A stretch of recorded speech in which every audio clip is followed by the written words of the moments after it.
हम मौजूद हैं इस समय पर सीधी ज़िले का सोन घड़ियाल अभ्यारण्य, जो आप जानते होंगे बड़ा प्रचलित है सोन घड़ियाल अभ्यारण्य, जहाँ पर अभ्यारण्य के लिए यहाँ पर मगर को और घड़ियाल को रखा जाता है, जिसमें कि बीच में आपने देखा होगा कि नर घड़ियाल ना होने की वजह से इसका प्रजनन जो है वो काफ़ी दिन तक रुका रहा, काफ़ी सालों तक रुका रहा। उसके बाद चंबल से यहाँ पर एक नर घड़ियाल लाया गया। इसके बाद यहाँ पर प्रजनन की प्रक्रिया प्रारंभ हुई। अभी हाल में ही कुछ दिन पहले जो हमने खबर भी चलाई थी, खबर के माध्यम से दिखाया था, लगभग 100 कुछ बच्चे जो हैं 138 जो हैं बच्चे करीब यहाँ से पैदा हुए और निकले।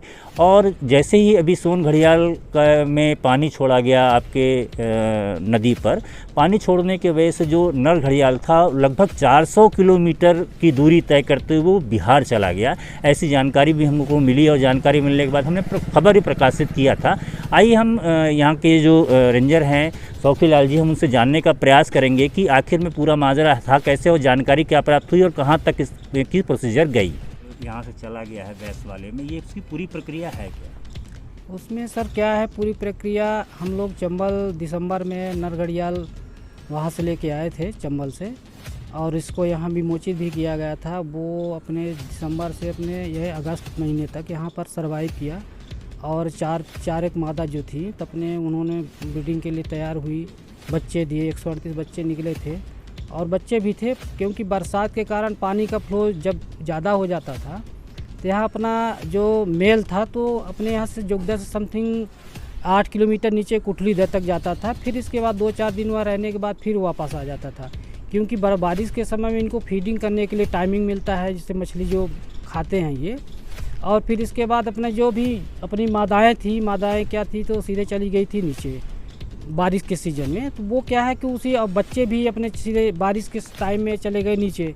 अब उसी के वो लोकेशन में अपना जाता था, फिर वो रिटर्न आता था। और उस समय 12-13 आपका अगस्त महीने में पानी ज़्यादा बढ़ गया था अपने नदी में, 14-15 तारीख को बढ़ा था।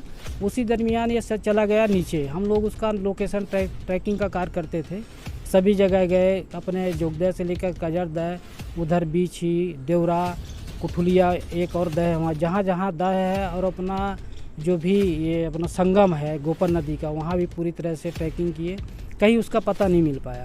फिर हम लोगों को 31 अगस्त को हम लोगों को जानकारी मिली कि आपका जो मेल था वो चला गया है इंद्रपुरी बैराज, जो सासाराम जिला बिहार में पड़ता है। वरिष्ठ अधिकारियों को सूचित किया, अवगत कराए कि सर ऐसी वाली बात है। सर लोगों के माध्यम से हम लोगों को वहाँ अनुमति मिली, भोपाल से वाइल्ड लाइफ वार्डन के द्वारा लेटर जारी किया गया उनको वापस लाने के लिए। हम लोगों के माध्यम से वहाँ गया, सभी अधिकारी हम लोग के टच में थे, बात किए उनसे, उनके द्वारा बोल दिया गया कि भाई हम ना दे पाएंगे, क्योंकि हमारे यहाँ जो गंडक नदी है वहाँ भी घड़ियालों का ज़्यादा प्रजनन हो रहा है। वो समथिंग वहाँ 400 से 500 घड़ियाल वहाँ पर रह रहे हैं। तो इतने साइज़ का अपने पास मेल नहीं है, तो हम लोग इसको ना रिलीव कर पाएंगे। फिर वरिष्ठ अधिकारियों को इसके संबंध में हम लोग को जानकारी दिए। अब ये इसके अलावा क्या हुआ, अब ये है कि आगामी अभी एक मेल अपने को फिर देने के लिए बात हो रही है अभी चंबल से, तो अभी वरिष्ठ अधिकारी उसमें लगे हुए हैं, कब तक में उसका प्रोसीजर हो पाता है। और आगामी समथिंग हो सकता है कि नवंबर-दिसंबर तक में दूसरा मेल आ जाए यहाँ पर। देखा कि शौकी लाल जी ने बारीकी से बताया कि यहाँ से वो बिहार चले गया, बिहार वालों ने जो है वो देने से इनकार कर दिया। कहीं ना कहीं पर इसमें अगर दिल्ली का हस्तक्षेप हो जाता तो दिल्ली के हस्तक्षेप होने के बाद में हमारा जो घड़ियाल था वो वहाँ पर वापस लौट सकता था, क्योंकि काफ़ी हैवी कंडीशन का वो घड़ियाल था, जिससे कि प्रजनन क्रिया जो उसकी यथावत बनी रहती और हमारे घड़ियाल की संख्या जो कम हो रही है वो यथावत बन जाती। लेकिन अब ये बात कहीं ना कहीं पर सामने आ रही है कि फिर से जो है घड़ियाल लाने का प्रयास किया जा रहा है। लगभग यहाँ पर मादा की संख्या कितनी होगी शौकी लाल जी? अभी मादा की जो फुल एडल्ट मादाएं हैं अभी 9 से 10 के बीच में भी मादाएं, अभी जो पिछला हम लोगों ने गणना किया था अभी उसमें दिखी थी, और 10 से 15 के बीच अभी सब एडल्ट्स हैं, बाकी जुवेनाइल हैं। अभी वो तो जैसे डोरी से जो भी लाए गए थे समथिंग अभी 34 के समथिंग अपने यहाँ पर अभी जैसे हम लोग पिछला गणना में हम लोगों ने देखा था। और मादाएं अभी जो प्रजनन योग्य अभी तो समथिंग 8 से 9 के बीच में हैं।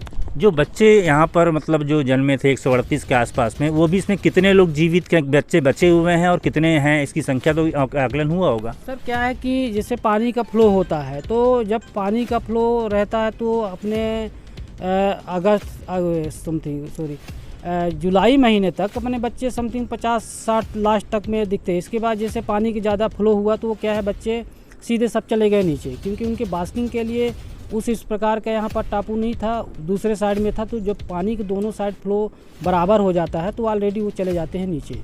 अब वो क्या है, नवंबर दिसंबर में वो क्लियर हो पाएगा कि कितने हैं, अभी कितने नहीं। अभी तो दिख नहीं रहे, पानी का फ्लो ज़्यादा है। सोन घड़ियाल अभ्यारण्य पर्यटन की बात करें जी, तो जी। क्या पर्यटक यहाँ तक पहुँच पाते हैं, और पहुँच मार्ग जैसे कि रास्ता में अभी आ रहा था, रास्ता देखा काफ़ी रास्ता डैमेज है। ये रास्ता आप में स्वयं का है रास्ता, या फिर क्या रास्ते के लिए कभी आप लोगों ने अधिकारी से बात नहीं किया कि रास्ता जो है यहाँ पर दिक्कत होती है पर्यटकों को आने के लिए, तो रास्ते की सुविधा भी बना लिया जाए, कुछ पर्यटकों के रुकने के लिए व्यवस्था पर्यटन के लिए अक्सर से मैं पारित तो कर दिया गया है, लेकिन क्या पर्यटक वाकई में यहाँ आते हैं और कितना क्या उससे कुछ मुनाफा या प्रॉफिट सरकार को हो रही है?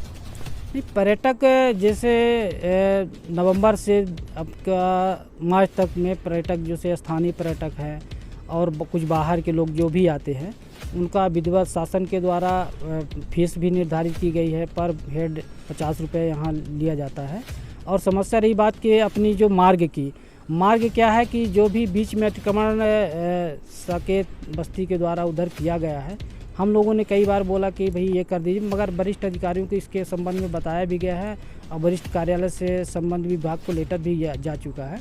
अभी हम लोग पिछले महीने तहसीलदार साहब से हम लोगों ने मिला, इसके संबंध में पटवारी साहब भी आए थे, पूरा उसका रकबा को हम लोगों को दिए, उसके संबंध में अभी कार्रवाई जारी है। सोन घड़ियाल अभ्यारण्य पर्यटन की बात करें जी, तो जी। क्या पर्यटक यहाँ तक पहुँच पाते हैं, और पहुँच मार्ग जैसे कि रास्ता में अभी आ रहा था, रास्ता देखा काफ़ी रास्ता डैमेज है। ये रास्ता आप में स्वयं का है रास्ता, या फिर क्या रास्ते के लिए कभी आप लोगों ने अधिकारी से बात नहीं किया कि रास्ता जो है यहाँ पर दिक्कत होती है पर्यटकों को आने के लिए, तो रास्ते की सुविधा भी बना लिया जाए, कुछ पर्यटकों के रुकने के लिए व्यवस्था पर्यटन के लिए अक्सर से मैं पारित तो कर दिया गया है, लेकिन क्या पर्यटक वाकई में यहाँ आते हैं और कितना क्या उससे कुछ मुनाफा या प्रॉफिट सरकार को हो रही है? नहीं, पर्यटक जैसे नवंबर से अब का मार्च तक में पर्यटक जैसे स्थानीय पर्यटक है और कुछ बाहर के लोग जो भी आते हैं, उनका विधिवत शासन के द्वारा फीस भी निर्धारित की गई है। पर हेड 50 रुपये यहाँ लिया जाता है।